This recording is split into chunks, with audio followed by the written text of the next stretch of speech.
Olá, bom dia a todos. Estamos gravando novamente um vídeo que vai trazer a palavra do Senhor. Hoje eu quero meditar na palavra na Bíblia, na palavra do Senhor. E esse tema é muito importante que eu quero trazer hoje em relação ao momento que o mundo está vivendo dessa pandemia aí do coronavírus. E no final você vai entender por quê, que é muito importante. Eu quero falar sobre as festas judaicas, que está ali detalhadas, elas são detalhadas no livro de Levítico, capítulo 23, mas eu quero focar hoje nas 4 primeiras festas. Elas são 7 festas que estão ali descritas ali no livro de Levítico 23. Mais tarde foi instituído mais uma lá no livro de Esther, a festa de Purim. Mas o nosso tema aqui hoje são as primeiras 4 festas. Elas aconteciam, essas 4 festas aconteceram num período de primavera em Israel. Era um período festivo, período alegre. E elas tiveram grande significado para o povo de Israel e tem hoje para nós que somos cristãos. Às vezes você pergunta assim, o que a gente tem com relação ao povo judeu? A nossa fé vem através do povo judeu. Jesus era um judeu, como eu já falei aqui. E quando Jesus falou, examinai as escrituras que convém ter nela vida externa, não havia ainda o Novo Testamento. Jesus estava falando do Velho, é o Velho Testamento que falava sobre ele. Nós andamos falando nos outros vídeos passados aqui sobre as profecias. Essas profecias não estavam ainda no Novo Testamento. Não estavam no Novo Testamento, estavam no Antigo Testamento. É ao Antigo Testamento que Jesus se referia quando ele falava, quando ele disse, cuidai de examinar as Escrituras. Então essas festas elas têm um grande significado para nós, cristãos. E às vezes a gente peca por não entender esse princípio. Que no Antigo Testamento é que você, entendendo o Antigo Testamento, é que você entende o Novo, né? Os livros se completam, o Antigo e o Novo Testamento se completam. Um não sobrevive sem o outro. Mas vamos falar da importância dessas 4 festas e depois no final você vai entender porque elas são muito apropriadas para o momento que o mundo está vivendo. A mais importante dessas festas, a primeira, era a festa da Páscoa.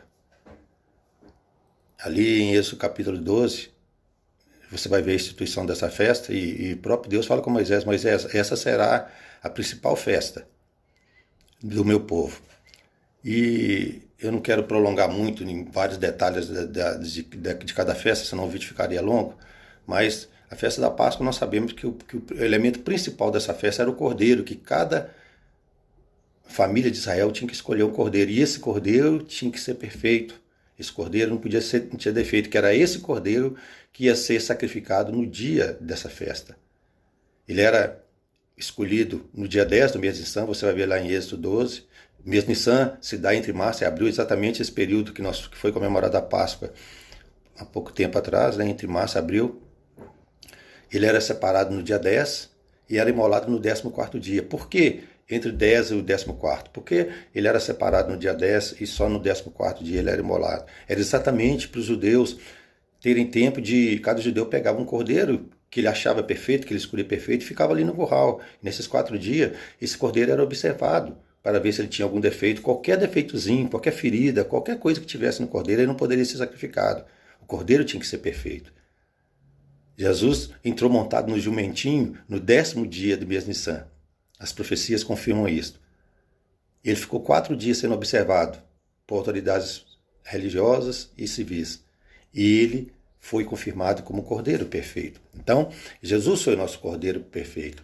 A Bíblia diz lá em Colossenses que nele, na divindade de Jesus, habita que na vida humana de Jesus, habita corporalmente toda a plenitude da divindade. Ou seja, o homem, Deus perfeito que não pecou. Por isso Jesus cumpriu essa parte, essa primeira festa com literalmente. A Bíblia fala lá no livro de Coríntios que Cristo é a nossa Páscoa. Ele foi sacrificado por nós.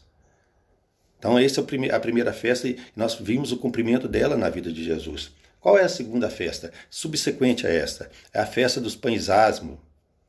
E essa festa ela acontecia, ela era sobreposta à festa da Páscoa, porque a festa da Páscoa era no dia 14º.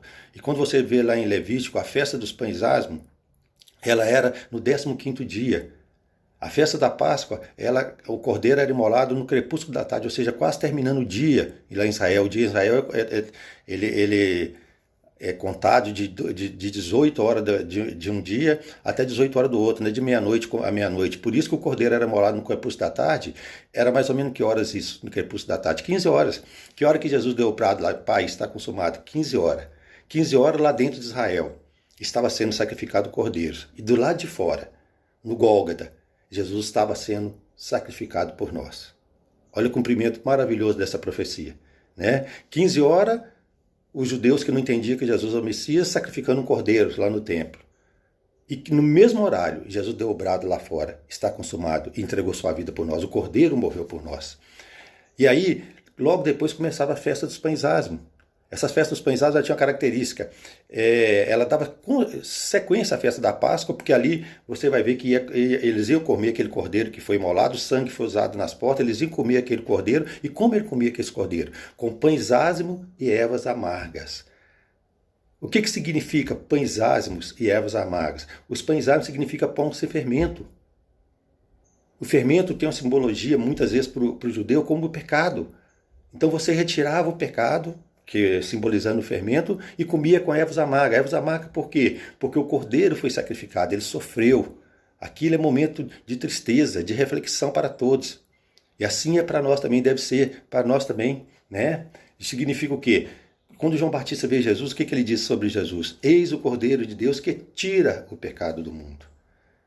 Jesus, com sua morte lá na cruz, o Cordeiro perfeito, ele sofreu por nós, ervas amargas, e ele tirou o pecado do mundo, pães sem fermento.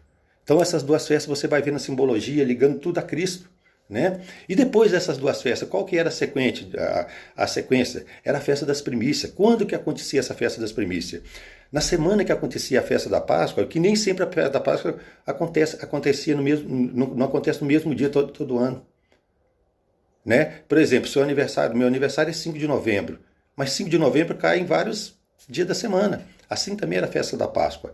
E depois a festa das primícias. E a festa depois a festa dos pães asmos e ervas amargas. E a festa das primícias, ela tinha que ser comemorada no domingo, próximo primeiro dia da semana, depois da festa da Páscoa. É o que diz lá em Levítico também, fala o seguinte: a festa da primícia, ele moverá o feixe ao Senhor, para que vocês sejam aceitos. O sacerdote o moverá no dia seguinte ao sábado. O que significava a festa da primícia? Antes do judeu começar a colheita, o primeiro molho daquele produto do campo, da plantação deles, tinha que ser apresentado. O sacerdote tinha que pegar aquele molho e apresentar ao Senhor, apresentar no templo ao Senhor. E que dia que era isso? No primeiro dia da semana. Qual é o primeiro dia da semana? No domingo. Então, se a festa da Páscoa dasse na segunda-feira, a festa das primícias ia ser no próximo domingo. Na terça-feira, no próximo domingo. E o que nós sabemos que aconteceu? Que dia que Jesus ressuscitou? No primeiro dia da semana. Ele foi o primeiro a ressuscitar, a vencer a morte, e foi apresentado ao Pai. Ele foi apresentado ao Pai, e o Pai agradou da primeira colheita. Então Jesus também simboliza para nós a festa das primícias. É o que diz a Bíblia. Diz o seguinte lá em 1 Coríntios capítulo 15, versículo 20 a 21. Mas de fato, Cristo ressuscitou dentre os mortos. Olha o que diz aqui. Referindo-se à festa das primícias. Por isso que eu digo, para você entender o Novo Testamento, você tem que entender o Antigo. E Paulo diz o seguinte: mas de fato, Cristo ressuscitou dentre os mortos, sendo ele as primícias do que dorme. Não foi ele o primeiro a ressuscitar? Visto que a morte veio por um homem. A morte não veio pelo primeiro homem lá no paraíso, Adão. Visto que a morte veio por um homem, também por um homem veio a ressurreição dos mortos. Então Jesus até aí, ele cumpriu a festa da Páscoa, ele é o nosso Cordeiro. Ele sofreu por nós a festa dos pães asmos e tirou o pecado do mundo com seu sofrimento. E o terceiro, ele ressuscitou. E ele foi apresentado ao Pai, as primícias do que dorme. E logo depois eu quero comentar agora sobre a última festa, a festa de Pentecoste. O texto é bem claro lá em Levítico que dia que era comemorada essa festa. A festa das primícias era o primeiro domingo depois da festa da Páscoa. E a festa de Pentecoste? A própria palavra diz Pentecoste, é uma palavra grega que quer dizer 50. 50 dias depois da festa da primícia.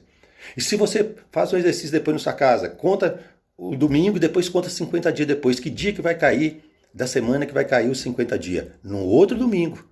Era de 50 dias depois da festa das primícias, vai dar sempre no domingo. E isso foi o dia de Pentecostes, que é narrado lá no livro de Atos. O que simbolizava a festa de Pentecostes? Os primeiros frutos, o primeiro molho, o primeiro fruto era oferecido a Deus, a festa das primícias. Jesus foi oferecido a Deus. E depois, aí 50 dias começava o período da colheita, a grande colheita. Era onde o povo de Israel, por isso que no dia de Pentecostes, ali em Atos 2, estava repleto de judeu. Todo judeu de toda parte do mundo vinha comemorar essa festa, porque era momento de alegria, que eles iam começar a colher o fruto da terra, aquilo que a terra produzia para dar vida para eles. E aí, o que aconteceu no dia de Pentecostes? Quando Jesus falou para os seus discípulos, depois de sua morte, fica em Jerusalém aí, não sai daí até que aconteça algo tremendamente novo, algo tremendamente que vai mudar a história da humanidade. Nós sabemos que no dia de Pentecostes, o Espírito Santo, ele estava ali reunido em Atos 2, o Espírito Santo veio sobre aqueles homens, eles começaram a falar na língua, em idiomas, que as pessoas ali ficaram perturbadas, porque aqueles homens eram simples pescadores, não tinham cultura, e ali estava falando em idiomas.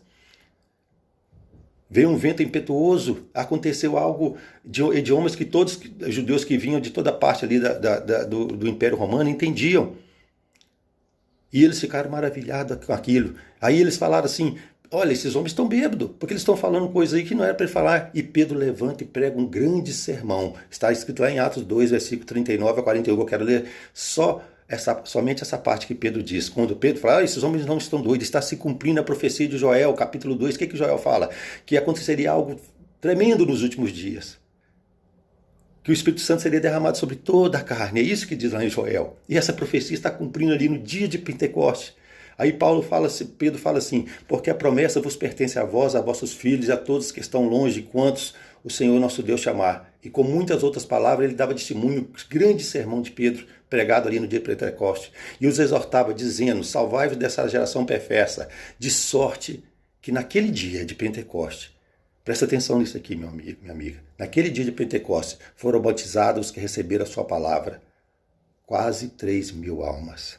Depois da morte, do primeiro fruto apresentado a Deus, da primeira semente que morreu e ressuscitou apresentada a Deus, 50 dias depois,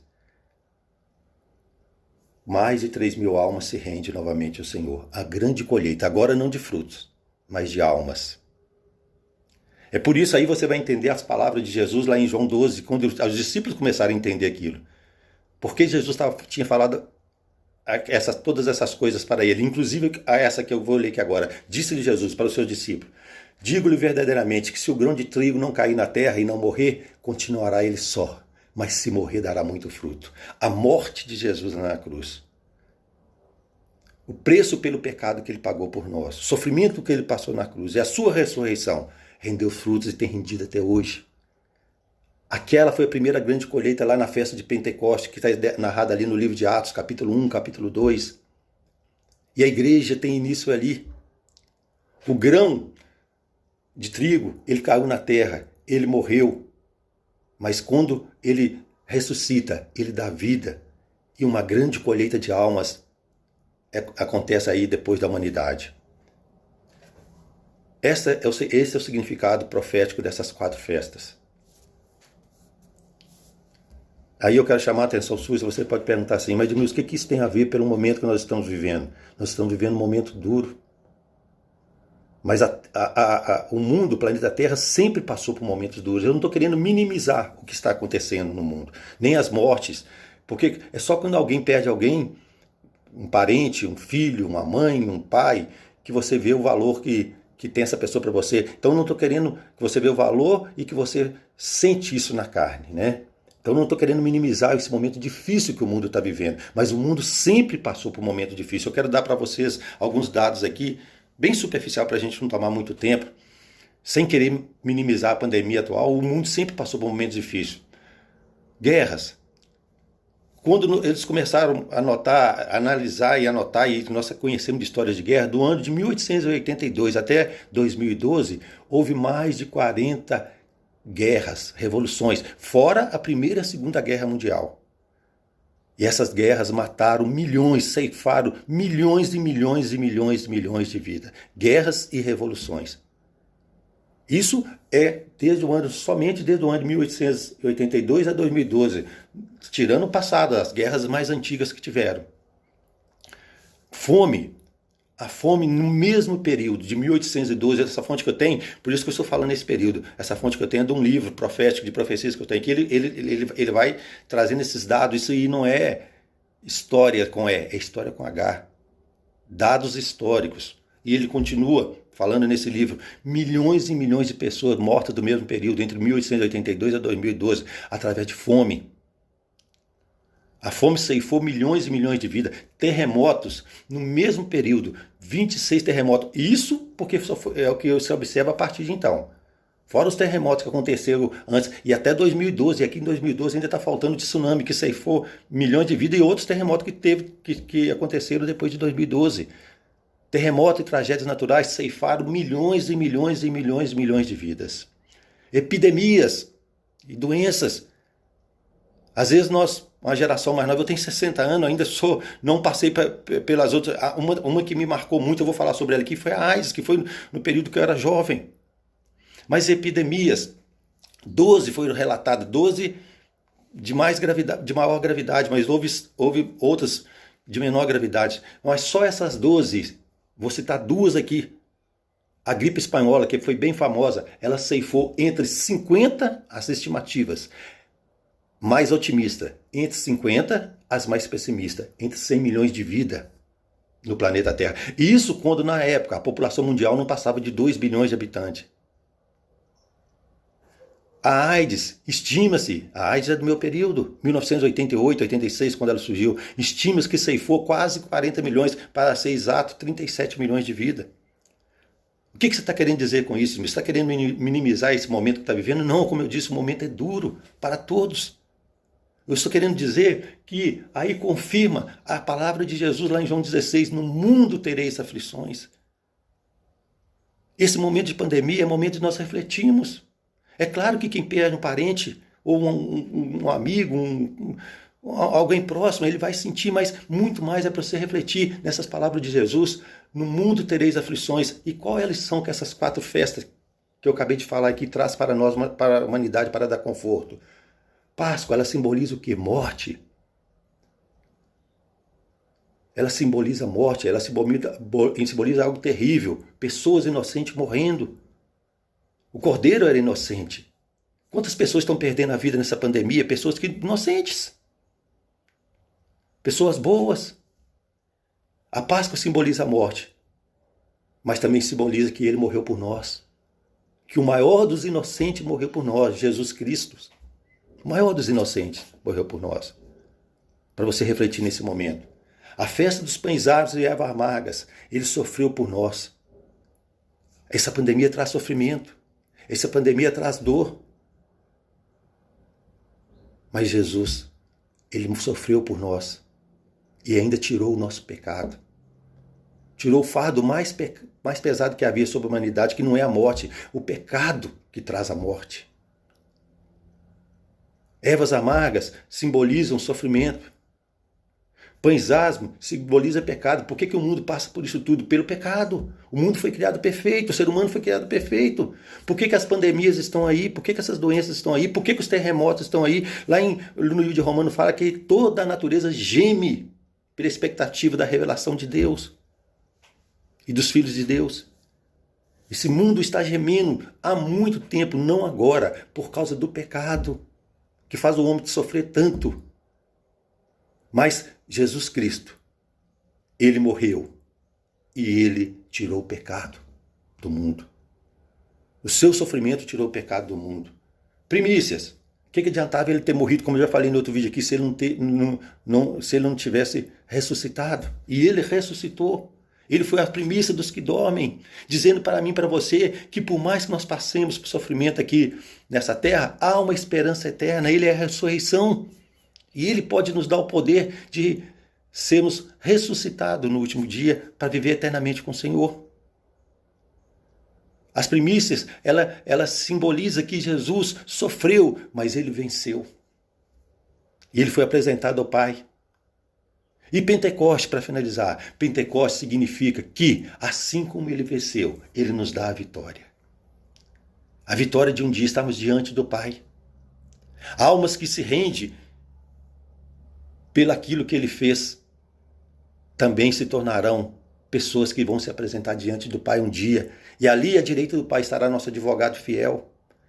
Então, meu amigo, minha amiga que está ouvindo esse vídeo, que essa reflexão sobre essas 4 festas fiquem. Essas são as 4 festas da primavera. Não vou falar sobre as outras, só está faltando 3. É período de inverno, é período de fim de tempos. Em outra oportunidade, se possível, nós vamos falar sobre essas outras 3 festas, que é o momento, essas 3 festas da primavera, o próprio período diz primavera. É período de alegria. Apesar do sofrimento, apesar das aflições do mundo, nós podemos ser alegres. Estar alegre porque o Senhor está conosco, Ele venceu. Ele morreu. Ele sofreu na sua morte, mas Ele tirou o pecado do mundo, Ele ressuscitou e Ele dá essa oportunidade a todos em Pentecostes, é a grande colheita. E essa grande colheita que começou há 2000 anos atrás.